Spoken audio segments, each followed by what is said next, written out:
Hello friends, કેમ છો? મારું નામ ધવલ છે અને આજે આપણે ભણવાના છે ચેપ્ટર નંબર 1, જેનું નામ છે રાસાયણિક પ્રક્રિયાઓ અને સમીકરણો.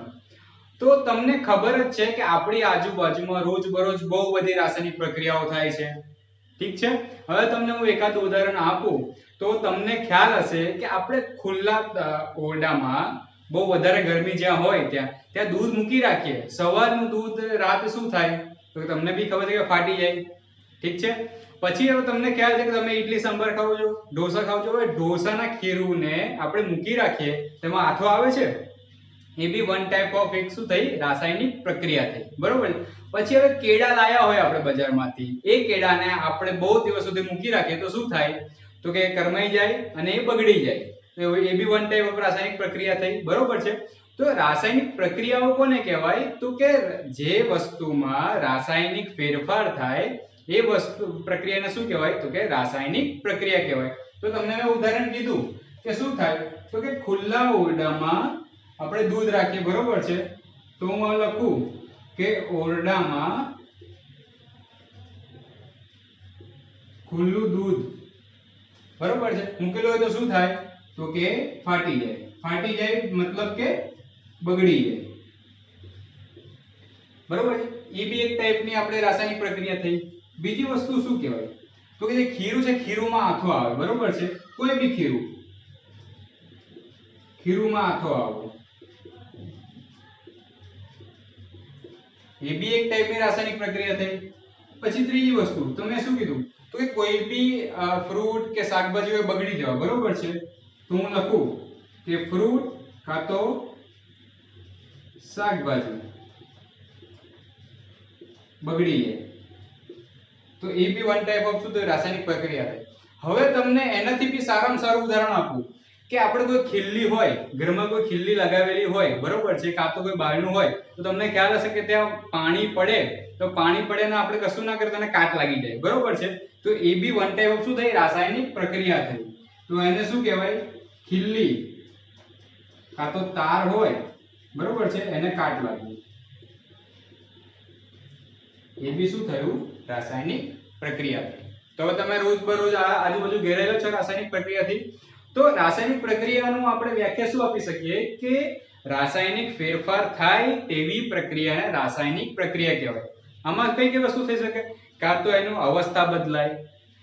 બરોબર છે. જે પહેલા જેવી અવસ્થા હોય એવી અવસ્થાના અંદર બીજી અવસ્થા થાય. કાં તો પછી શું થાય કે એના રંગમાં પરિવર્તન આવે. જેમ કે ખીલ્લી હતી, આપણે ખીલ્લી લાયા હોય બજારમાંથી ડાયરેક્ટ, તો કેવી શાઇનિંગ મારતી હોય. ઠીક છે. હવે કાટ લાગવાથી કેવું થઈ જાય? તો કે બ્રાઉન કલર જેવી થઈ જાય, લાલાશ પડતી થઈ જાય. બરોબર. તો એનો કલર બદલાયો, એ બી રાસાયણિક પ્રક્રિયા થઈ. પછી શું થાય કે આપણે ખીરુંમાં આથો આવ્યો. બરોબર છે. તો એના ટેસ્ટમાં પરિવર્તન આવી ગયો. બરોબર છે. તો એ બી એની ભૌતિક પરિસ્થિતિ બદલી. તો આવી બધી વસ્તુઓ જે છે એને કહેવાય રાસાયણિક પ્રક્રિયા. તમને હું વિજ્ઞાનની ભાષામાં જો એના ઉદાહરણ આપવાનું ચાલુ કરું તો કઈ રીતનું થાય કે એક મેગ્નેશિયમની પટ્ટી છે. બરોબર છે. હવે મેગ્નેશિયમની પટ્ટીને હું સળગાવું, ઠીક છે, તો શું થશે? તો કે એનો પાવડર બનશે. પાવડર મતલબ રાખ થશે. બરોબર છે. તો એ બી વસ્તુ શું થાય? એની ભૌતિક પરિસ્થિતિમાં બદલાવ આવ્યો. પહેલા શું હતું? તો કે પટ્ટી હતી, પટ્ટીમાંથી શું થયું? તો કે પાવડર બની ગયું. બરોબર છે. તો જેમ કે હું અહીંયા તમને ચિત્ર દોરીને સમજાવું કે મેગ્નેશિયમની પટ્ટી છે. બરોબર છે.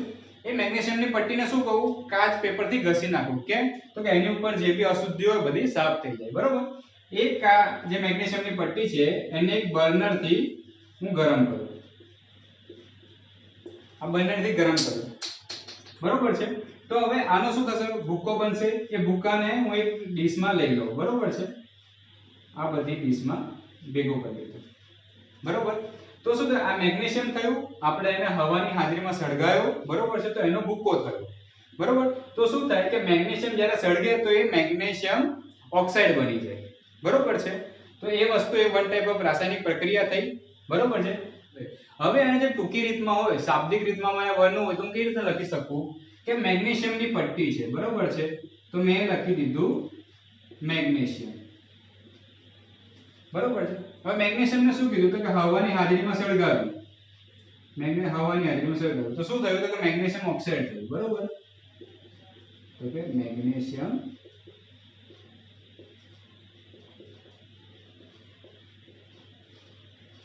ઓક્સાઇડ. આ થયું મેં શાબ્દિક રજૂઆત કરી. આપણે રાસાયણિક પ્રક્રિયાઓ જોઈ લીધી કે રાસાયણિક પ્રક્રિયાઓ કોને કહેવાય. હવે આપણે સમીકરણો વિશે વાત કરીએ છીએ. તો મેં તમને આખું પ્રક્રિયા સમજાવી કે મેગ્નેશિયમની પટ્ટીને સળગાવી, બરોબર છે, તો હવામાં સળગે તો શું મેગ્નેશિયમ ઓક્સાઇડ બન્યું, બરોબર. હવે કોઈ બી નવો વ્યક્તિ આવે, આપણે મારે એને સમજાવવું હોય તો હું કાંઈ ડાયરેક્ટ આ લખી શકું કે મેગ્નેશિયમ ને હવામાં સળગાવ્યું તો શું થયું, તો કે મેગ્નેશિયમ ઓક્સાઇડ થયું, બરોબર છે. આ થઈ મારી શાબ્દિક રીતે. શાબ્દિક રીતે એટલે શું, તો કે લખીને સમજાવ્યું, બરોબર છે. હવે આમાં આપણે જો આને આપણે વિજ્ઞાનની ભાષામાં લખવું હોય તો શું કહે, તો કે મેગ્નેશિયમ છે તો મેગ્નેશિયમને કઈ સંજ્ઞા વડે દર્શાવાય, તો કે Mg વડે, બરોબર છે. Mg ને શું કહેવાય, તો કે મેગ્નેશિયમ કહેવાય, બરોબર.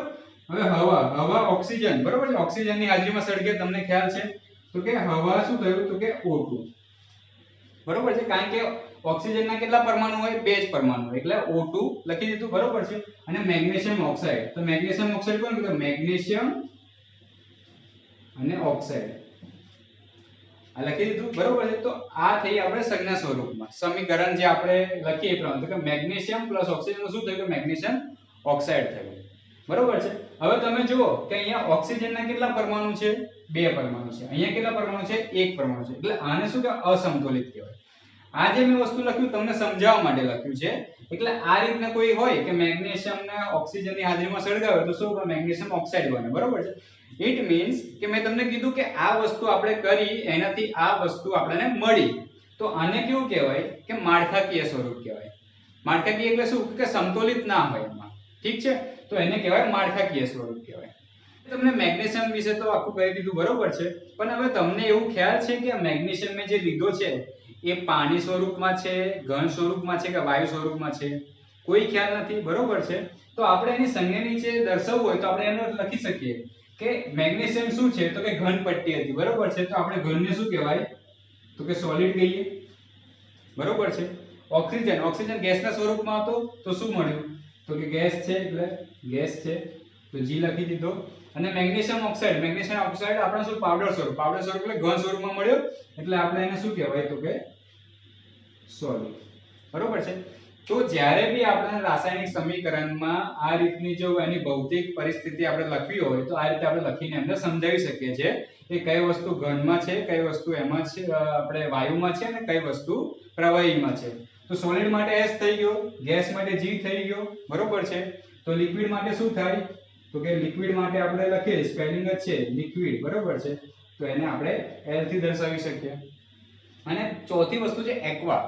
એટલે શું, તો કે પાણીમાં ઘોલ બનેલો હોય એ. જેમ કે હું સાદું પાણી છે એમાં મીઠું નાખું, બરોબર છે, તો મીઠાવાળું પાણી થઈ ગયું, બરોબર છે. પાણી તો છે જ પણ એમાં મીઠું બી એડ થઈ ગયું છે, એટલે એક પ્રકારનું દ્રાવણ બની ગયું એ, બરોબર છે. તો એને શું કહેવાય, તો કે એક્વા સ્વરૂપમાં કહેવાય. તો એને કઈ રીતનું આપણે લખી શકીએ, તો કે A અને Q સ્વરૂપમાં કહેવાય. અને ગુજરાતીમાં શું કહેવાય, તો કે જલીય સ્વરૂપ બી કહેવાય. જલીય સ્વરૂપ મતલબ કે દ્રાવણ સ્વરૂપમાં કહેવાય, બરોબર છે. તો તમે આ સમજી ગયા. હવે આને મારે જો તમે અગાઉના ધોરણમાં શીખી કે આને તમારે સંતુલિત કરવું પડે, બરોબર. સંતુલિત કેમ, કારણ કે બંને બાજુ સરખી પ્રમાણમાં એના જે પરમાણુઓ હોય તો જ એ રાસાયણિક સમીકરણ સરખી રીતે બને, બરોબર છે. તો આને આપણે જે સમીકરણ સંતુલિત કરવું હોય તો આપણે શું કરવું પડે, તો કઈ નહીં, જો આ રીતનું મેં દર્શાવ્યું છે. હવે આમાં શું કરવાનું કે ડાબી બાજુ જોવાની અને જમણી બાજુ જોવાની. હવે ડાબી બાજુ કઈ વસ્તુ છે, તો કે મેગ્નેશિયમ અને ઓક્સિજન. તો આને શું કહેવાય, આપણે આને પ્રક્રિયકો કહેવાય. કેમ, તો કે આને પ્રક્રિયા કરીને જ આપણને વસ્તુ મળે છે, એટલે આ થઈ પ્રક્રિયકો. જમણી બાજુ શું છે, તો કે જમણી બાજુ નિપજ છે. જે પ્રક્રિયાથી બન્યું એ આપણું નિપજ થયું. હવે પહેલા ડાબી બાજુ જોઈ લેવાનું ને જમણી બાજુ, બંને બાજુ આપણે સરખું કરવાનું છે. તો આપણે પહેલા શું કરવાનું કે નિપજની સાઈડ કે પ્રક્રિયકની સાઈડ જે બાજુ સૌથી વધારે પરમાણુ હોય એને એક વખત પકડી લેવાનું પહેલા, ઠીક છે. તો હવે અહીંયા જો અહીંયા મેગ્નેશિયમનું કેટલું 1 છે, ઓક્સિજનના અહીંયા 2 છે, અહીંયા MgO લખેલું છે, બરોબર છે. તો અહીંયા સૌથી વધારે પરમાણુ તો અહીંયા છે, બરોબર છે. આ પકડી લીધું. ઓક્સિજનના કેટલા પરમાણુ છે, તો કે 2 છે. તો હવે જમણી બાજુ બી મારે ઓક્સિજનના 2 કરો તો એને 2 વડે ગુણવું પડે, બરોબર છે. તો ચલો આપણે ગુણી લઈએ. તો કે આ મેગ્નેશિયમ થઈ ગયું, આ ઓક્સિજન થઈ ગયું, 2 વડે ગુણું છું તો કે શું થયું, તો કે 2MgO થયું. હવે અહીંયા ઓક્સિજનના 2 થઈ ગયા, અહીંયા બી 2 થઈ ગયા. ઓક્સિજનના પરમાણુ સંતુલિત થઈ ગયા, બરોબર છે. હવે શું આવશે, તો કે મેગ્નેશિયમ રહ્યું. અહીંયા મેગ્નેશિયમના કેટલા છે 2 છે, અહીંયા કેટલા છે તો કે 1 છે, તો આને કેટલા વડે ગુણવા પડે 2 વડે ગુણવા પડે, તો ચલો ગુણી નાખીએ, તો કે 2 Mg O2, તો શું થશે 2 MgO થઈ ગયું। જો મેગ્નેશિયમના 2 પરમાણુ, અહીંયા બી મેગ્નેશિયમના 2 પરમાણુ, ઓક્સિજનના 2 પરમાણુ, અહીંયા બી ઓક્સિજનના 2 પરમાણુ, તો આ થઈ ગયું આપણું સમતોલિત સમીકરણ। હવે હજી એક ઉદાહરણ જોઈશું જેથી તમને એક્ઝેક્ટલી આઈડિયા આવી જશે કે આપણે કઈ રીતનું કામ કરવાનું છે। હવે આપણે બીજું ઉદાહરણ લઈ લઈએ કે મારી પાસે ઝીંક છે, એને હવે હું મંદ સલ્ફ્યુરિક એસિડ કાં તો મંદ હાઇડ્રોક્લોરિક એસિડમાં એને નાખું છું, તો શું થશે તો કે એ આપણને વાયુ ઉત્પન્ન થશે। કયો વાયુ ઉત્પન્ન થશે તો કે હાઇડ્રોજન વાયુ ઉત્પન્ન થશે, બરોબર છે। હું તમને દોરીને સમજાવું કે મારી પાસે એક બીકર છે, આ રીતનું મારી પાસે એક બીકર છે, બરોબર છે, આ થઈ ગયું બીકર। હવે એમાં મારી પાસે મંદ સલ્ફ્યુરિક એસિડ છે કાં તો મંદ હાઇડ્રોક્લોરિક એસિડ છે, બરોબર છે। આને હું લખી દઉં મંદ સલ્ફ્યુરિક એસિડ કાં તો મંદ હાઇડ્રોક્લોરિક એસિડ।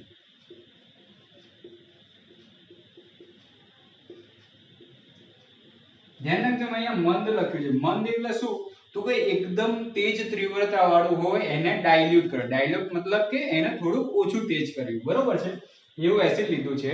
અને એમાં શું કર્યું કે મેં ઝીંકના દાણા નાખ્યા, અહીંયા ઝીંકના દાણા નાખ્યા, બરોબર છે, આ સમજી લો કે ઝીંક છે, બરોબર છે। આ ઝીંકના દાણા નાખે તો શું થશે તો કે પરપોટા થશે, બરોબર છે, પરપોટા થઈને અહીંયા વાયુ ઉત્પન્ન થશે, બરોબર છે, અહીંયા વાયુ બહાર નીકળશે। કયો વાયુ બહાર નીકળશે તો કે હાઇડ્રોજન વાયુ બહાર નીકળશે, બરોબર છે। તો એક રાસાયણિક પ્રક્રિયા થઈ આ પ્રમાણે। હવે આ રાસાયણિક પ્રક્રિયા મેં આખી તમને સમજાવી કે એક બીકર લીધું, એમાં સલ્ફ્યુરિક એસિડ કાં તો હાઇડ્રોક્લોરિક એસિડ લીધું, એની પછી મેં ઝીંકના દાણા નાખ્યા, તો એની પછી શું થયું રાસાયણિક પ્રક્રિયા થઈને હાઇડ્રોજન બહાર નીકળ્યું, બરોબર છે। હવે મારે આને શાબ્દિક રીતે વર્ણવવું હોય, બરોબર છે, આટલું મેં તમને આખું લાંબુ ચડ્યું, તો શાબ્દિક રીતે મારે વર્ણવવું હોય તો હું શું લખી શકું તો કે શું છે તો કે ઝીંક લીધું છે, પછી હું કોઈ એકની વાત કરું તો કે હાઇડ્રોક્લોરિક એસિડ લીધું છે, બરોબર છે, તો હું લખી દઉં મંદ હાઇડ્રોક્લોરિક એસિડ, બરોબર છે। આ બે વસ્તુ લીધી તો આ સ્ટાર્ટિંગમાં આને શું કહેવાય તો કે પ્રક્રિયકો કહેવાય। આ બેની પ્રક્રિયા થઈને જ કઈ આવશે, બરોબર છે। તો આ બેની પ્રક્રિયા થઈને શું બનશે તો કે હાઇડ્રોજન વાયુ છૂટું પડશે, પણ એની જોડે બીજું શું રહેશે તો કે ઝિંક ક્લોરાઇડ કરીને આપણી જે નિપજ છે એ રહેશે, ઝિંક ક્લોરાઇડ અને હાઇડ્રોજન વાયુ છૂટો પડશે, બરોબર છે। આ શાબ્દિક રીતે વર્ણવી દીધું, બરોબર છે। હવે આ જ વસ્તુ જો મારે રાસાયણિક આપણે જે વિજ્ઞાનમાં જે લખતા હોય, બરોબર છે, એ રીતનું મારે લખવું હોય તો હું શું લખીશું ઝીંક ને શું કહેવાય તો કે Zn, બરોબર છે। હાઇડ્રોક્લોરિક એસિડ નું શું થાય તો કે HCl, બરોબર છે। ઝિંક ક્લોરાઇડ બન્યું તો કે ઝિંક ક્લોરાઇડ ને શું કહેવાય તો કે ZnCl2, બરોબર છે। અને હાઇડ્રોજન વાયુને શું કહેવાય તો કે H2। હવે મેં તમને સંજ્ઞા કીધી હતી કે આમાં શું છે ઝિંક શું છે તો કે ઘન સ્વરૂપમાં છે, સોલિડ છે, એટલે શું થશે તો કે S। હાઇડ્રોક્લોરિક એસિડ શું કયા ફોર્મમાં છે તો કે લિક્વિડ ફોર્મમાં છે, તો આપણે શું લખી શકશું અહીંયા L। હવે ઝિંક ક્લોરાઇડ બનશે એ બી આપણને ઘન સ્વરૂપમાં મળશે, એટલે શું અહીંયા લખાશે કે સોલિડ। અને હાઇડ્રોજન વાયુ જ નામ છે, વાયુ એટલે શું ગેસ, તો અહીંયા આવશે ગેસ। આ સમીકરણ થઈ ગયું। હવે તમે જુઓ કે આ સમીકરણ સંતુલિત છે કે નહીં, તો કેવી રીતે જોવાશે તો કે ડાબી બાજુ જે પરમાણુઓ છે પ્રક્રિયકોના, હવે જમણી બાજુ જે નિપજ મળી છે એ નિપજમાં બી જે આપણને પરમાણુ છે, બરોબર છે, જે તત્વના પરમાણુ છે એ સેમ છે આ ડાબી અને જમણી બાજુ, જો સેમ હોય તો સંતુલિત અને ના હોય તો અસંતુલિત। હવે તમે જુઓ અહીંયા ઝીંકના કેટલા પરમાણુ છે તો કે એક પરમાણુ છે, જમણી બાજુ ઝીંકમાં કેટલા છે તો કે 1 છે. પછી અહીંયા હાઇડ્રોજનના કેટલા છે તો કે 1. અહીંયા હાઇડ્રોજનના કેટલા 2. ક્લોરીનના કેટલા તો કે 1. ક્લોરીનના કેટલા તો કે 2. તો આ થયું અસંતુલિત. બરોબર છે. હવે આપણે આને શું કરશું તો કે સમતુલિત કરશું. બરોબર છે. તો મેં તમને શું કીધું સમતુલિતમાં કઈ રીતનું કરવાનું કે પ્રક્રિયકો અને નિપજો જે આપેલી છે બરોબર છે એમાં જે સૌથી વધારે પરમાણુ જેના હોય એના આપણે એક વખત પહેલા પકડી લેવાની આંગળી, પછી એ પરથી આપણે કરવાનું. તો હવે જુઓ ડાબી ને જમણી બાજુ એમાં સૌથી વધારે કઈ બાજુ તો કે જમણી બાજુ છે. કોના છે તો કે ઝીંક ક્લોરાઇડ ના અને હાઇડ્રોજન ના. એમાંથી ક્લોરાઇડ ના કેટલા છે તો 2 છે. બરોબર છે. તો હું શું કરું અહીંયા 2 છે તો અહીંયા મારે ડાબી બાજુ 2 કરવા તો 2 વડે ગુણવા પડે. બરોબર છે. તો હું ચલો એ કરી લઉં છું. બરોબર છે. તો કે Zn અત્યારે હાલમાં હું આ જે નીચેની સંજ્ઞા છે એ નથી લખતો. બરોબર છે. તમને ઓલરેડી ખ્યાલ જ છે. Zn પ્લસ અહીંયા ક્લોરીનના 2 કરો એટલે 2 હું ગુણું છું તો કે 2HCl. બરોબર છે. તો કે ZnCl2 પ્લસ H2. હવે જો ક્લોરીનના 2 થઈ ગયા, અહીંયા ક્લોરીનના 2 થઈ ગયા. બરોબર છે. હવે જે ચેન્જ કર્યું એમાં પછી રાખવાનું. તો હાઇડ્રોજનના કેટલા થયા અહીંયા 2 થયા. તો અહીંયા હાઇડ્રોજનના કેટલા છે તો કે 2 છે. અહીંયા ઝીંકનું કેટલું છે 1 છે. અહીંયા ઝીંકનું કેટલું છે 1 છે. તો આ થઈ ગયું આપણું સમતુલિત. બરોબર છે. એ જ રીતે મેં અહીંયા લીધું હાઇડ્રોક્લોરિક એસિડ લીધું. હવે જો મંદ સલ્ફ્યુરિક એસિડ લઉં બરોબર છે તો હું ડાયરેક્ટ સંજ્ઞાથી જ ચાલુ કરું છું. તો કે ઝીંક સલ્ફ્યુરિક એસિડ નું શું થાય તો કે H2SO4. ઝીંક સોલિડ છે, H2SO4 લિક્વિડ છે. તો શું બનશે અહીંયા ઝીંક ક્લોરાઇડ હતું, અહીંયા બનશે ઝીંક સલ્ફેટ બનશે. બરોબર છે. તો કે ઝીંક સલ્ફેટ ને કઈ રીતનું લખાય તો કે ZnSO4. એ સોલિડમાં બનશે અને હાઇડ્રોજન વાયુ છૂટો પડશે. બરોબર છે. હવે તમે જુઓ કે સમતુલિત છે કે નહીં તો કે ઝીંકનું 1 છે, હાઇડ્રોજનના 2 છે, S નું 1 છે, O ના 4 છે. બરોબર છે. ઓલરેડી આ સમતુલિત સ્વરૂપમાં છે. બરોબર છે. તો તમને ખ્યાલ પડી કે રાસાયણિક પ્રક્રિયા કોને કહેવાય, એનું જે આપણે શાબ્દિક રીતે વર્ણવી છે એને કોને કહેવાય, માળખાકીય સૂત્ર કોને કહેવાય, ને રાસાયણિક સમીકરણ લખવું હોય તો શાબ્દિક રીતે કેવી રીતના લખાય અને આજે સંજ્ઞા સ્વરૂપમાં લખવું તો સંજ્ઞા સ્વરૂપમાં કેવી રીતના લખાય. બરોબર છે. આ વસ્તુ આપણે શીખી ગયા. હવે આની પછી આપણે જે રાસાયણિક પ્રક્રિયાઓ કેટલા પ્રકારની પ્રક્રિયાઓ છે એ આપણે નેક્સ્ટ વિડિયોમાં જોઈશું.